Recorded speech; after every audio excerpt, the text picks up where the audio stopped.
Halo Bung Rocky, kita lanjutin ngobrol soal IKN ya. Kemarin tuh ramai sekali loh ya respon publik berkaitan dengan adanya HGB 160 tahun, kemudian tax amnesty 30 tahun, terus ada lagi juga tax deduction sampai 350% dijanjikan oleh Pak Jokowi yang kita sebut sebagai obral besar gitu. Dan kemudian bersama dengan itu wacananya muncul juga dari kalangan otorita yang menyebutkan kalau Pak Jokowi kemarin nyebut IKEA sudah mau masuk 7 rumah sakit mau masuk. Nah, sekarang dari otorita ini disebutkan bahwa Starbucks, kopi kenangan, kopi tuku, terus kemudian bahkan taksi udara dari Korea Selatan itu akan masuk gitu. Tapi sementara orang kemudian menangkap sinyal yang berbeda dari apa yang disampaikan oleh Pak Jokowi dan juga dari otorita ini. Sajian di atas meja itu kalau terlalu banyak bumbu itu makin nggak enak justru kan. Jadi ini semacam Pak Jokowi presiden taruh bumbu segala macam tuh, bumbu kopi kenangan, kopi apalah, helikopter segala macam tuh, IKEA. Itu kan bumbu aja dicampur di situ. Padahal kita tahu pebisnis itu melihat potensi pasar gitu. Dan dari awal kita membayangkan kalau disebut IKEA tuh, ya IKEA itu kan kelas menengah tuh. Padahal yang mau dipindahin di situ adalah prajurit ASN tuh, yang menganggap ya IKEA menganggap beberapa dia dapat untung dari situ. Korea Selatan iya itu basa-basi aja. Tapi kita mau lihat basa-basi itu sebagai kepanikan dari Pak Jokowi yang memang tadi berkejaran dengan masa jabatannya akan berakhir tuh. Jadi Pak Jokowi selalu ingin mimpinya itu diwujudkan sebelum dia lengser. Kira-kira begitu. Minimal fondasinya udah ada. Jadi nanti akan ada iklan baru lagi bahwa ibu kota negara itu akan dihuni oleh mall. Kan bertentangan sebetulnya kan. Ngapain ibu kota negara? Mall itu adanya di Jakarta karena dianggap dulu IKN itu ya pusat pemerintahan bukan pusat bisnis tuh. Jadi bagi semua brand yang disebut Pak Jokowi itu merasa ajaib ya karena bujukannya terlalu banyak tuh atau terlalu melambung dan itu sebetulnya adalah fake, itu sebetulnya adalah hoax juga. Jadi ini intinya kalau dulu di awal semua orang merasa IKN itu prospektif. Kenapa? Karena dijamin oleh SoftBank. Karena Pangeran Arab Saudi yang kemudian jadi raja sekarang bersedia untuk jadi semacam ya perantara bisnis internasional. Apalagi karena kondisi Kalimantan dengan lingkungan itu akan dijamin oleh Tony Blair. Sekarang orang bertanya kemana Tony Blair? Kemana Arab Saudi, kemana SoftBank, kemana investor yang lain? Jadi itu nggak ada lagi semacam jadi salesman sendiri itu kan, sales promotion boy, SPB jadi Pak Jokowi kan. Karena kabinet juga, saya kira kabinet merasa ya udah nggak mungkin dilakukan. Nggak ada gairah lagi dari kabinet untuk bicara IKN sama seperti di awal tuh. Saya dapat undangan banyak dari universitas di Kalimantan untuk bicara kembali tentang potensi sebetulnya bukan potensi berhasil walaupun dianggap bicara mereka, tapi potensi gagalnya IKN kira-kira begitu. Dan memang itu mesti dibayangkan juga potensi gagal lebih baik dibicarakan dari sekarang supaya ada mitigasi itu. Jadi ambisi Pak Jokowi memang ada terus, tetapi realitas ekonomi politik dunia terutama itu menyebabkan para investor besar bikin kalkulasi ulang. Karena ini resesi mungkin 2-3 tahun ke depan masih akan jalan. Dan orang akan berhemat. Kan investor juga otaknya bagus tuh. Kalau lihat ini bahaya secara politik juga bahaya. Misalnya investor merasa Anies pasti akan batalkan IKN, ngapain dia invest di situ? Kan itu intinya tuh. Ya. Jadi memang betul tadi deh. Ini berkejaran. Tetapi kelihatannya begini. Sebenarnya kalau Pak Jokowi mau putar balik, gitu ya, masih belum terlalu jauh kan. Belum banyak yang dibenamkan di sana lah. Itu kecuali investasi moral Jokowi yang akan makin terkuras kalau itu tidak terjadi. Kan cuma sederhana itu aja. Ya itu poinnya sebetulnya. Kalau ditanya ke saya atau apa solusinya, ya kita bantuin Pak Jokowi itu dibatalkan aja. Bilang aja lebih baik Pak Jokowi bikin istana kepresidenan di semua provinsi. Itu lebih, kan itu murah kan. Ya satu-satu mungkin 100 M tuh. Nggak sampai 3 triliun untuk bikin istana kepresidenan. Semua provinsi ingin ada istana kepresidenan. Kalau Pak Jokowi berkunjung, datang ke istana kepresidenan. Kalau ibu kota itu kan macam-macam yang mesti digusur tuh, dan investasinya panjang. Jadi lebih baik tadi berbalik arah aja Pak Jokowi bilang, oke, saya berpikir ulang bahwa IKN itu memberatkan masyarakat, memberatkan ekonomi, dan membebani presiden berikut. Maka mungkin lebih baik kalau kita ganti, akan ada 37 istana kepresidenan bukan ibu kota negara tapi istana kepresidenan di semua provinsi. Itu orang lebih bergembira tuh karena dianggap itu lebih ramah pada semua keragaman di Indonesia tuh. Ada istana di Sumatera Barat dengan desain Minang, istana di NTT desain khas lokal, istana di macam-macam kan. Itu lebih masuk akal sebagai keragaman budaya dan budget wise gitu. Bijak secara anggaran. Ya, dan gini, saya kira sebenarnya, nah ini kita kasih kisi-kisi Pak Jokowi juga ya. Sebenarnya Pak Jokowi nggak perlu terlalu kehilangan muka gitu, karena kan beliau juga bolak-balik menyatakan banyak sekali udah negara yang antri IMF kan gitu ya. Dan itu kan dan kemudian resesi ekonomi kan dia bisa menyatakan begitu dan itu bisa jadi hero. Saya akan memilih membatalkan IKN ini ketimbang kita sebagai negara kemudian menjadi termasuk salah satu pasien IMF kan bisa gitu kan, jadi kan keren juga tuh justifikasi. Justru ada momentum Pak Jokowi bisa bilang itu poinnya kan, di tekanan internasional dan sepertinya publik belum menyetujui. Ini lebih enak tuh kan, Pak Jokowi jangan ngomong 2 menit itu di televisi lah orang Pak Jokowi pulih kemampuan dia untuk menjadi negarawan. Kalau sekarang itu dianggap sebagai motif politiknya lebih kuat daripada motif kenegarawanan kan. Jadi orang ingin lihat Pak Jokowi muncul di publik dan mengatakan kesulitan ekonomi itu memungkinkan kita juga jadi pasien IMF kan. Pak Jokowi bilang ya udah ada negara yang jadi pasien IMF dan ya pasti Indonesia masuk di situ. Yang negara sebesar Inggris saja bisa kelaparan, apalagi kita yang juga punya masalah dengan disparitas dengan struktur ekonomi yang rapuh gitu kan. Jadi hal-hal yang memungkinkan Pak Jokowi diingat orang harusnya dia lakukan sekarang. Nggak usah paksa lagi tuh bikin IKN. Orang akan maafin lah, itu ambisi yang salah memang. Bahkan apologi bisa diberikan. Oh ya, karena ternyata saya salah menduga keadaan ekonomi dunia, maka mari kita batalkan aja IKN. Kan gampang tuh. Itu cuma tumpengan kecil aja. Nah, ya sederhana ini sebenarnya, tapi jadi makanya saya kira saya agak jujur prihatin juga kalau melihat narasi-narasi yang dimunculkan terus-terusan sekarang. Tentu saja pasti otorita ibu kota negara juga perlu memberikan justifikasi Pak Jokowi kan, karena itu kemudian menyebutkan beberapa investasi tadi. Tapi realitasnya yang ada kan sebenarnya kita menunjukkan tadi negara lain boro-boro berpikir tentang investasi. Buat mereka sekarang bagaimana menyelamatkan diri sendiri. Tadi Anda menyinggung soal Tony Blair. Ini kan mantan Perdana Menteri Inggris. Kita tahu di Inggris lagi ada problem orang kelaparan gitu. Jadi dia bisa diamuk juga oleh orang Inggris sendiri ketika dia sibuk mempromosikan ibu kota di Indonesia.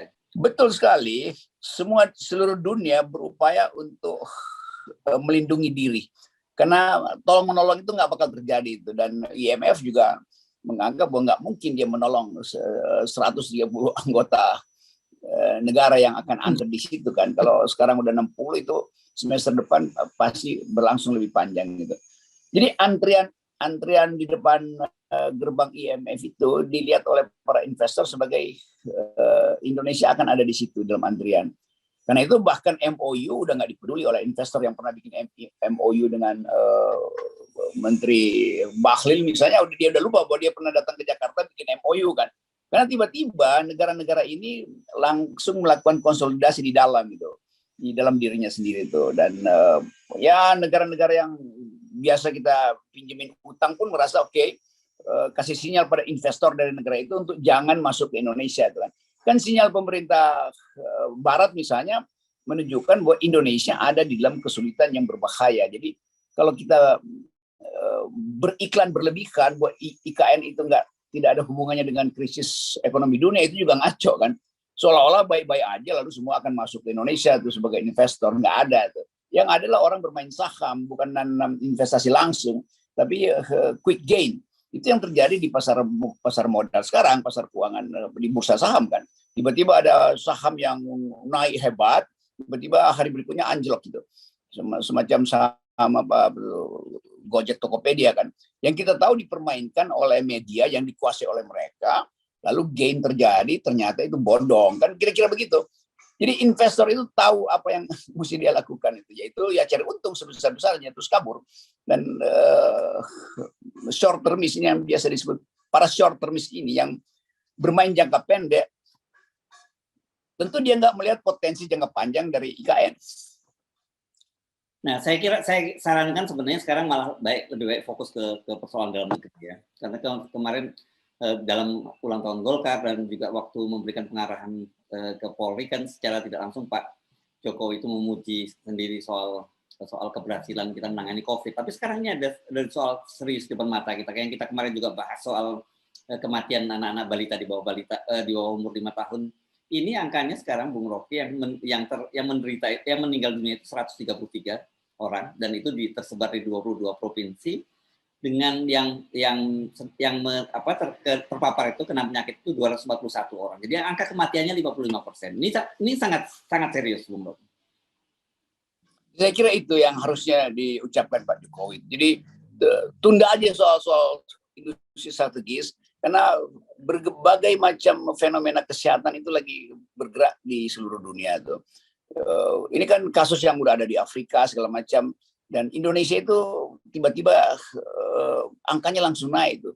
Kematian 133 itu harusnya itu udah jadi semacam kedaruratan. Ya, KLB. Nah, ekstrapolasinya bisa kita bayangkan tuh.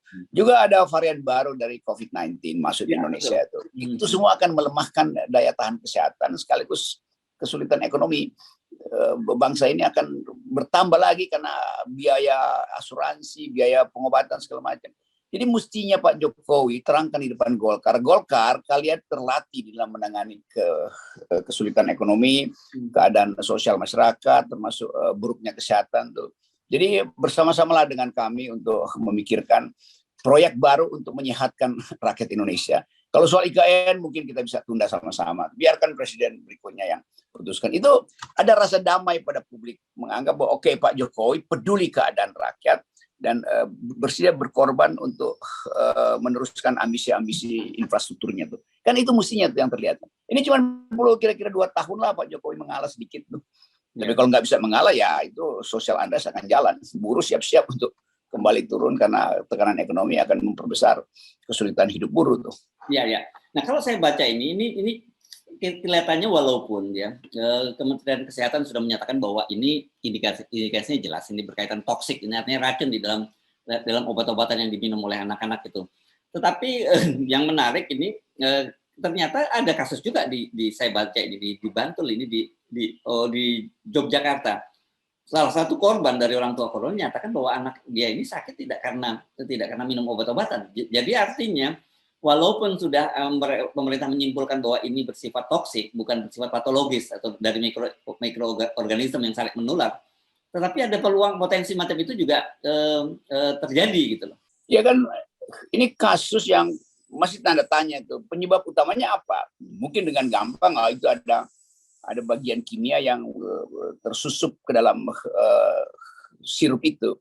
Tapi kemudian ada hitungan lain, pasti para epidemiolog akan masukkan variabel kesehatan masyarakat secara umum kan, dan potensi infeksi pada strata tertentu tuh karena daya tahan tubuh yang tidak sempurna tuh. Dan itu akan dihitung lagi apakah gizinya memang kurang mampu untuk menangkal radikal-radikal racun ini.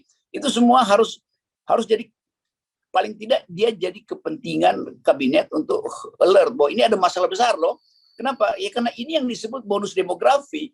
Kan anak-anak ini yang nanti 2045 tumbuh sebagai bonus demografi. Kalau dari sekarang dia ada cacat ginjal, itu akan berefek pada organ yang lain kan.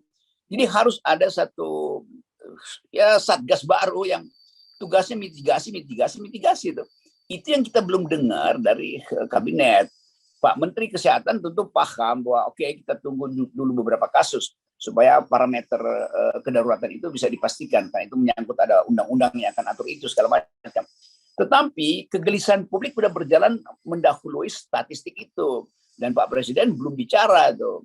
Nah, ini yang kita sebut kepekaan kepala negara terhadap kondisi real rakyat Indonesia tuh. Yang cemas, bukan cuma secara ekonomi, cemas terhadap anaknya. Kan saling curiga nanti kan. Yang kemarin juga lagi minum sirup tetangga saya tuh, diberi oleh tetangga yang lain tuh. Jadi mulai ada kecemasan yang di tingkat komunitas. Dan saya kira ini jauh lebih penting mendapatkan prioritas ketimbang kita sibuk bicara soal mendorong-dorong KIB untuk segera mengumumkan capresnya, atau bicara soal investor yang akan datang ke ibu kota baru gitu. Dan walaupun itu kita tahu semua itu hanya gimmick-gimmick saja lah. Saya nggak mau menyebutnya sebagai hoax, tapi sebagai gimmick.